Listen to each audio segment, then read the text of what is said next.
भक्तजनों, माताओं, बहनों, सादर जय श्री कृष्ण। हमारे YouTube चैनल में आप सभी का बहुत बहुत स्वागत है। मैं हूं आपके साथ आचार्य धर्मेंद्र शास्त्री। आज हम आपको धनतेरस की दिव्य और ज्ञानमयी कथा सुनाने जा रहे हैं। तो सबसे पहले आपको और आपके पूरे परिवार को धनतेरस महापर्व की बहुत बहुत शुभकामनाएं और बधाइयां। भगवान धन्वंतरी तथा माता महालक्ष्मी एवं कुबेर भगवान का भरपूर आशीर्वाद आपके जीवन पर सदैव बना रहे। आप सभी सुखी रहें, स्वस्थ रहें, व्यस्त रहें और मस्त रहें। कार्तिक माह के कृष्ण पक्ष की त्रयोदशी तिथि को धनतेरस का महापर्व मनाया जाता है। इस दिन समुद्र मंथन के माध्यम से आयुर्वेद के प्रणेता भगवान धन्वंतरी का प्रागट्य हुआ था। इसलिए इस दिन धन के देवता कुबेर का तथा माता महालक्ष्मी एवं धन्वंतरी भगवान का विशेष पूजन अर्चन किया जाता है। और इस दिन सभी नए कार्य का शुभारंभ करना, नए सामान की खरीदारी करना, नए बर्तन खरीदना, भूमि भवन वाहन संबंधी कोई भी नया काम यदि आप करेंगे तो वह आपके जीवन के लिए स्थायी लाभ प्रदान करेगा। क्योंकि भगवान धन्वंतरी अमृत कलश लेकर के समुद्र मंथन के माध्यम से प्रकट हुए थे। इसलिए इस दिन जो भी नया काम किया जाएगा, शुभ काम किया जाएगा, मांगलिक कार्य किया जाएगा, वह अमृत के समान स्थायी फल देने वाला आपके लिए साबित होगा। तो आप इस दिन भगवान धन्वंतरी का पूजन करें तथा शाम के समय यमराज के लिए दीपदान करें। और नए बर्तन की खरीदारी इस दिन सभी लोग करते हैं। अपनी अपनी हैसियत के अनुसार, चाहे गरीब हो अथवा अमीर हो, सब कुछ न कुछ खरीदारी अवश्य करते हैं। वैसे तो धनतेरस का पूरा दिन तथा रात्रि अत्यंत कल्याणकारी मानी जाती है, लेकिन धनतेरस के दिन जो प्रदोष काल का समय होता है वह सबसे शुभ माना जाता है। शुभ मुहूर्तों में आप पूजन कार्य संपन्न कर सकते हैं, नए सामान की खरीदारी कर सकते हैं, मंत्र जाप, सिद्धि साधना, अनुष्ठान इत्यादि का कार्य संपन्न कर सकते हैं। वैसे तो धनतेरस के दिन आयुर्वेद के प्रणेता भगवान धन्वंतरी का प्रागट्य हुआ था।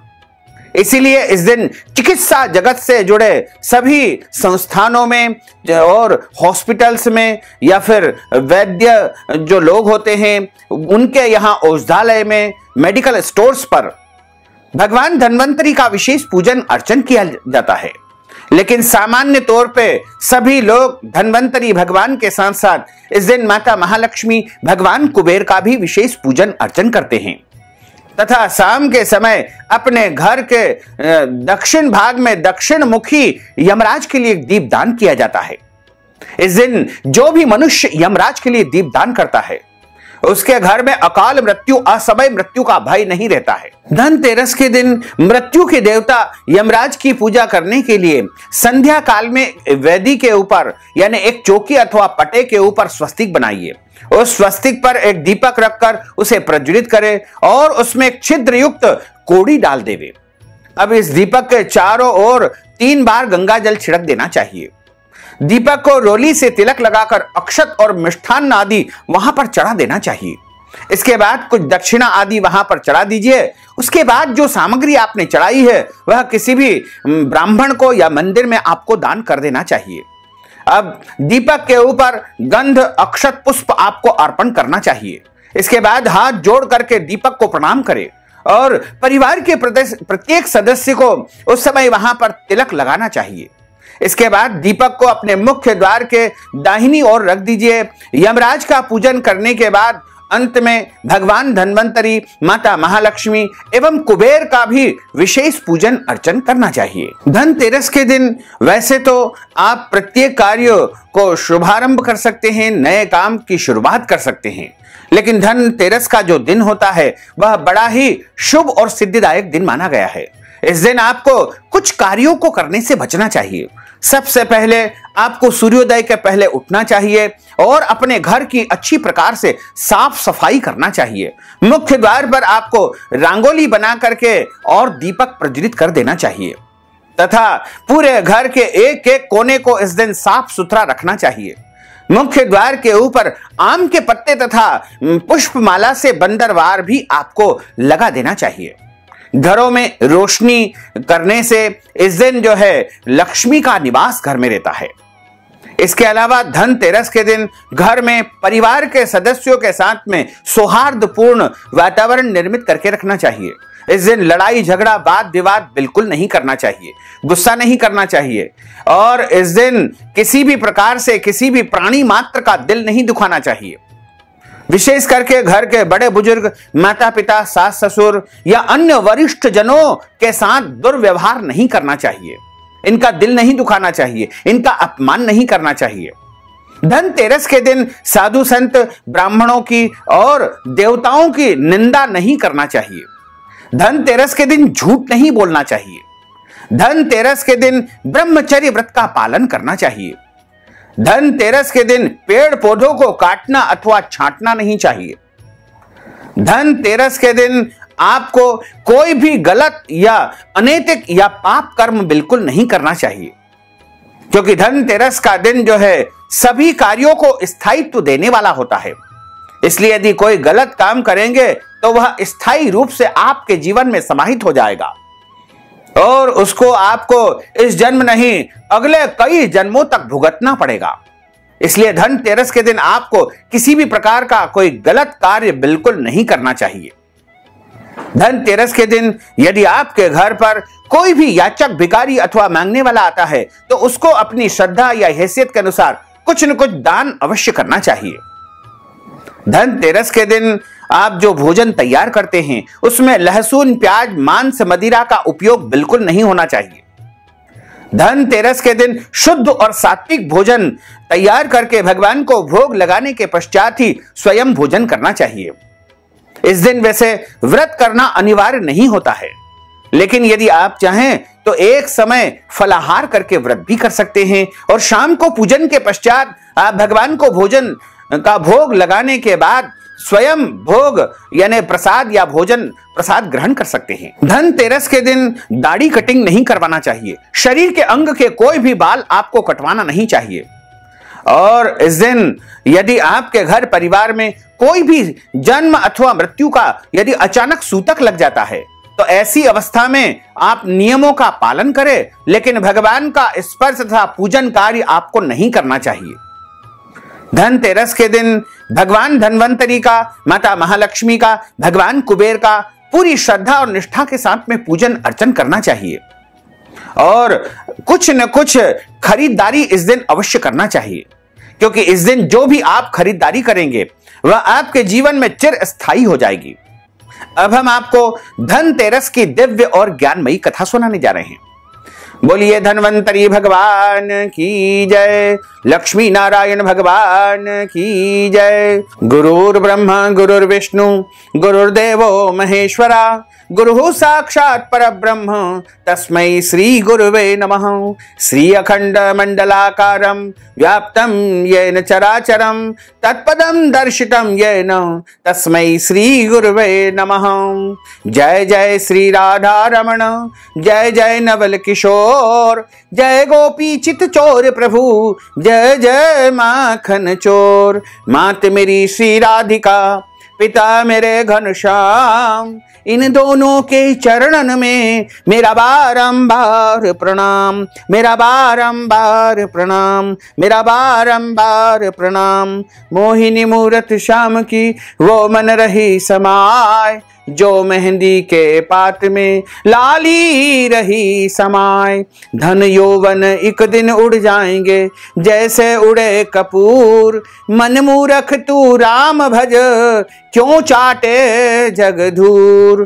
कस्तूरी तिलकम ललाट पटले वक्षस्थले कौस्तुभम, नासाग्रे वरमुक्ति कंकरतले वेणुः करे कंकणम। सर्वांगे हरिचंदनम सुललितम कंठे च मुक्तावलिम, गोपस्त्री परिवेष्टितो विजयते गोपाल चूड़मणिम।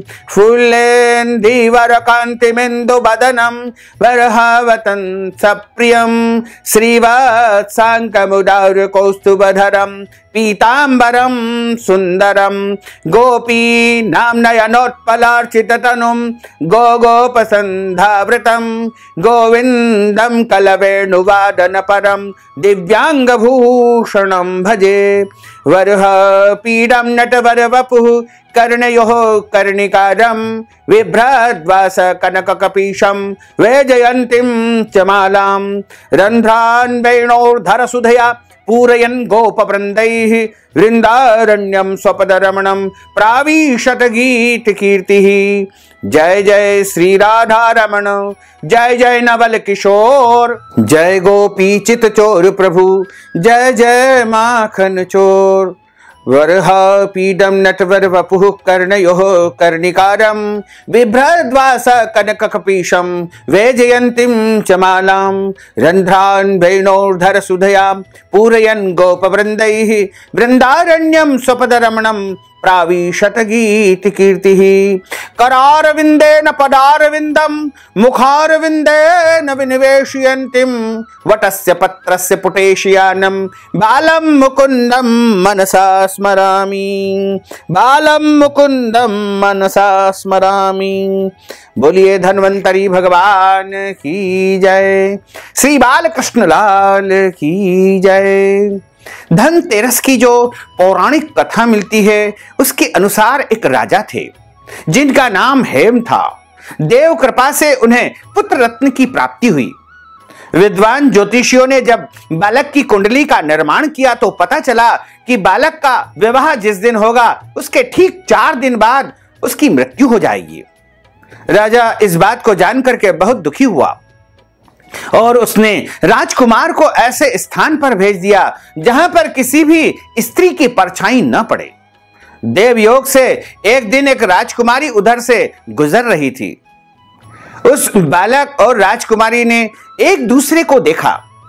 दोनों एक दूसरे को देख करके मोहित हो गए तथा उन्होंने गंधर्व विधि से वहीं पर विवाह कर लिया। विवाह के बाद विधि का विधान सामने आया और विवाह के 4 दिन बाद यमदूत उस राजकुमार के प्राण लेने के लिए आ पहुंचे। जब यमदूत राजकुमार के प्राण ले जा रहे थे उस समय उस राजकुमार की नवविवाहिता पत्नी जोर जोर से रुदन करने लगी, रोने लगी, विलाप करने लगी। उसका विलाप सुन करके उनका हृदय द्रवित हो उठा, मगर विधि के विधान के अनुसार उन्हें अपना कार्य करना पड़ रहा था। यमराज को जब यमदूत यह कह रहे थे उसी वक्त में से एक ने यम देवता से विनती की कि हे यमराज, क्या ऐसा कोई उपाय नहीं है जिससे मनुष्य अकाल मृत्यु के लेख से मुक्त हो जाए। दूत के इस प्रकार अनुरोध करने से यमराज यानी यम देवता बोले, हे दूत, अकाल मृत्यु तो कर्म की गति है, इससे मुक्ति का एक आसान तरीका मैं तुम्हें बताता हूं। ध्यानपूर्वक सुनो। कार्तिक माह के कृष्ण पक्ष की त्रयोदशी की रात्रि को जो प्राणी मेरे नाम से पूजन करके दीपमाला दक्षिण दिशा की ओर भेंट करता है उसे अकाल मृत्यु का भय नहीं रहता है। यही कारण है कि इस दिन लोग धनतेरस की शाम को अपने घर की दक्षिण दिशा की ओर दीपक जला करके रखते हैं। इस दिन को मनाने के पीछे भगवान धन्वंतरी का प्रागट्य भी बताया गया है। यानी समुद्र मंथन जब हुआ था तो उसके माध्यम से 14 रत्नों की उत्पत्ति हुई थी। उनमें से एक रत्न भगवान धन्वंतरी जो कि अमृत कलश लेकर के प्रकट हुए थे और उनका प्रागट्य कार्तिक माह के कृष्ण पक्ष की त्रयोदशी तिथि के दिन ही हुआ था। और धनतेरस की जो एक और पौराणिक कथा आती है उसमें यह बताया है कि एक समय की बात है, भगवान विष्णु जी मृत्यु लोक में विचरण करने के लिए आ रहे थे। तब माता महालक्ष्मी ने उनसे अनुरोध किया कि हे स्वामी, मैं भी आपके साथ चलना चाहती हूं। तब भगवान विष्णु ने कहा कि यदि जो बात मैं कहूं तुम अगर मेरी बात को मानोगी तो मेरे साथ चल सकती हो। तब लक्ष्मी जी भगवान विष्णु की बात को मान गई और भगवान विष्णु के साथ में भूमंडल पर भ्रमण करने के लिए आ गई। कुछ देर के बाद एक जगह पर पहुंच करके भगवान विष्णु ने माता महालक्ष्मी से कहा कि जब तक मैं न आऊं तुम यहीं पर ठहरना, इधर उधर कहीं पर मत जाना। मैं दक्षिण दिशा की ओर जा रहा हूं, तुम उधर मत आना। विष्णु जी के कहने पर माता महालक्ष्मी के मन में कौतूहल जागा कि आखिर दक्षिण दिशा में ऐसा क्या रहस्य है जो मेरे स्वामी उधर जा रहे हैं और मुझे आने से मना कर रहे हैं। लक्ष्मी जी से रहा नहीं गया और जैसे ही भगवान आगे बढ़े, लक्ष्मी जी भी पीछे पीछे चल पड़ी। कुछ ही आगे जाने पर उन्हें सरसों का एक खेत दिखाई दिया जिसमें खूब सुंदर सुंदर फूल लग रहे थे। सरसों के खेत की शोभा को देख करके माता महालक्ष्मी मंत्र मुग्ध हो गई और फूल तोड़ करके अपना श्रृंगार करने के बाद आगे बढ़ी। आगे जाने पर एक गन्ने का खेत लक्ष्मी जी को दिखा तो उससे गन्ने तोड़ तोड़ करके माता महालक्ष्मी उन गन्नों का रस चूसने लगी। उसी क्षण विष्णु जी वहां पर आ गए। यह देख करके लक्ष्मी जी पर नाराज होकर के लक्ष्मी जी को श्राप दे दिया कि मैंने तुम्हें इधर आने को मना किया था, फिर भी तुम न मानी और किसान के यहां चोरी से गन्ने चुरा चुरा करके खा रही हो। तुमने चोरी का अपराध किया है और इस प्रकार तुम इस अपराध की सजा के रूप में 12 वर्ष तक इसी किसान की सेवा करो, इसके यहां चाकरी करो, इसके यहां नौकरानी बन करके तुम्हें 12 वर्ष तक निवास करना होगा। ऐसा कह करके लक्ष्मी जी को वहीं छोड़ करके भगवान नारायण क्षीर सागर को चले गए। तब लक्ष्मी जी उस गरीब किसान के घर में निवास करने लगी, उसके नौकर के रूप में उसकी चाकरी करने लगी। एक दिन की बात है, लक्ष्मी जी ने उस किसान की पत्नी से कहा कि तुम स्नान करके पहले मेरी बनाई गई इस देवी लक्ष्मी का पूजन करो, फिर तुम रसोई बनाना, तब तुम जो मांगोगी तुम्हें मिल जाएगा। किसान की पत्नी ने ऐसा ही किया। पूजा के प्रभाव से, लक्ष्मी जी की कृपा से किसान का घर दूसरे ही दिन अन्न धन रत्न स्वर्ण आदि से भर गया। लक्ष्मी ने किसान को धन धान्य से परिपूर्ण कर दिया। किसान के 12 वर्ष बड़े आनंद से व्यतीत हो गए। फिर 12 वर्ष के बाद में लक्ष्मी जी का जाने का समय आ चुका था। भगवान विष्णु जी लक्ष्मी जी को लेने आए तो किसान ने उन्हें भेजने से इनकार कर दिया। तब भगवान ने किसान से कहा कि इन्हें कौन जाने देता है, यह तो चंचला है, यह कहीं पर भी ठहरती नहीं है, इनको बड़े बड़े लोग भी अपने घर में रोक नहीं सकते हैं, इनको पकड़ नहीं सकते हैं, और इनको मेरा श्राप था इसीलिए 12 वर्ष तुम्हारी सेवा करती रही। ये कोई साधारण नारी नहीं है, कोई साधारण स्त्री नहीं है, ये साक्षात देवी लक्ष्मी है और मेरी अर्धांगिनी है। मैंने इन्हें श्राप दिया था कि 12 वर्ष तक तुम्हारी सेवा करे, इसीलिए ये तुम्हारे घर पर ठहरी हुई थी और 12 वर्ष अब पूर्ण हो चुके हैं, इनका जाने का समय आ चुका है। किसान जिद करने लगा, हठ पूर्वक बोला कि नहीं नहीं, मैं लक्ष्मी जी को अपने घर से जाने नहीं दूंगा, मैं तो अपने घर में ही इन्हें निवास दूंगा। तब लक्ष्मी जी ने कहा कि हे किसान, तुम मुझे रोकना चाहते हो तो जो मैं कहूं वैसा करो। कल कार्तिक माह के कृष्ण पक्ष की त्रयोदशी तिथि है, तेरस की तिथि है। तुम कल घर को लीप पोत करके स्वच्छ करना, पूरे घर में अच्छी प्रकार से साफ सफाई करना और रात्रि के समय घर में घी का दीपक जला करके रखना और सायंकाल में मेरा पूजन करना और तांबे के कलश में रुपये भर करके मेरे लिए रखना। मैं उस कलश में निवास करूंगी, किंतु पूजा के समय मैं तुम्हें दिखाई नहीं दूंगी, लेकिन मैं तुम्हें वचन देती हूं कि इस एक दिन की पूजा से वर्ष भर तुम्हारे घर में निवास करूंगी, यानी पूरे साल तुम्हारे घर से नहीं जाऊंगी। यह कहकर वह दीपकों के प्रकाश के साथ 10 दिशाओं में फैल गई। अगले ही दिन कार्तिक माह के कृष्ण पक्ष की त्रयोदशी यानी धनतेरस का पर्व आया और किसान ने माता महालक्ष्मी की आज्ञा के अनुसार पूरे घर को साफ सुथरा कर लिया, लीप पोत करके अच्छी रंगोली बनाई और शाम के समय एक कलश की स्थापना की, उसमें रुपये रखे, शुद्ध घी का दीपक प्रज्वलित किया और माता महालक्ष्मी से प्रार्थना की, उनका पूजन अर्चन किया। इस पूजन के प्रभाव से उसका घर धन धान्य से भर गया। इसी वजह से धनतेरस के दिन सभी लोग अपने अपने घरों में धन्वंतरी भगवान के साथ साथ माता महालक्ष्मी की कलश स्थापना करके पूजा अर्चना करते हैं, ताकि पूरे वर्ष माता महालक्ष्मी की कृपा हमारे ऊपर बनी रहे और हमारे घर में रुपये पैसों की, धन दौलत की कोई कमी नहीं आए। तथा हमारे घर में सुख शांति समृद्धि बनी रहे। तो इसी प्रकार जो मनुष्य धनतेरस के दिन माता महालक्ष्मी का पूजन अर्चन करता है, उसके घर में पूरे साल धन दौलत की, रुपए पैसों की कमी नहीं आती है और उसके घर में अष्टलक्ष्मी का निवास होता है तथा उसके घर में सुख शांति समृद्धि का वास होता है। बोलिए लक्ष्मी नारायण भगवान की जय।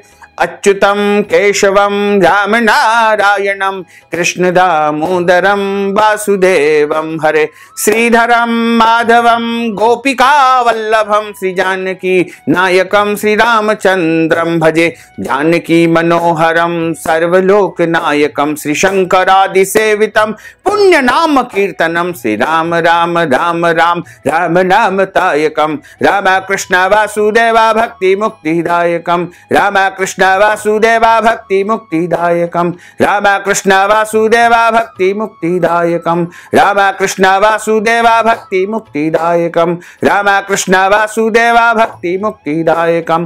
बोलिए लक्ष्मी नारायण भगवान की जय, धन्वंतरी भगवान की जय, कुबेर भगवान की जय, लक्ष्मी माता की जय, गजानंद गणपति भगवान की जय। धर्म की जय हो, अधर्म का नाश हो, प्राणियों में सद्भावना हो, विश्व का कल्याण हो, सनातन धर्म की जय हो, गौ माता की जय हो, नगर बस्ती की जय हो, आज के आनंद की जय हो, कल के आनंद की जय हो, परसों के आनंद की जय हो, बरसों बरसों के आनंद की जय हो। ओम नमः पार्वती पते, हर हर महादेव हर। भक्तजनों, माताओं बहनों, अगर आप धनतेरस के निमित्त कथा की दक्षिणा प्रदान करना चाहते हैं, ब्राह्मण भोजन, अन्नदान, गोदान या कोई भी दान पुण्य यदि आप धनतेरस के निमित्त करना चाहते हैं, तो आप हमारे पेटीएम के माध्यम से, गूगल पे के माध्यम से या फिर फोन पे या फिर अकाउंट नंबर के माध्यम से नगद राशि पहुंचा करके धनतेरस का संपूर्ण पुण्य फल प्राप्त कर सकते हैं। साथ ही आपसे अनुरोध है कि हमारे इस ज्ञानवर्धक वीडियो को अधिक से अधिक लोगों को शेयर करिएगा, लाइक करिएगा, कमेंट करिएगा और यदि अभी तक आपने सब्सक्राइब नहीं किया तो अभी और इसी समय सब्सक्राइब अवश्य कर लीजिए। आपको और आपके पूरे परिवार को सादर जय श्री कृष्ण, सादर धन्यवाद।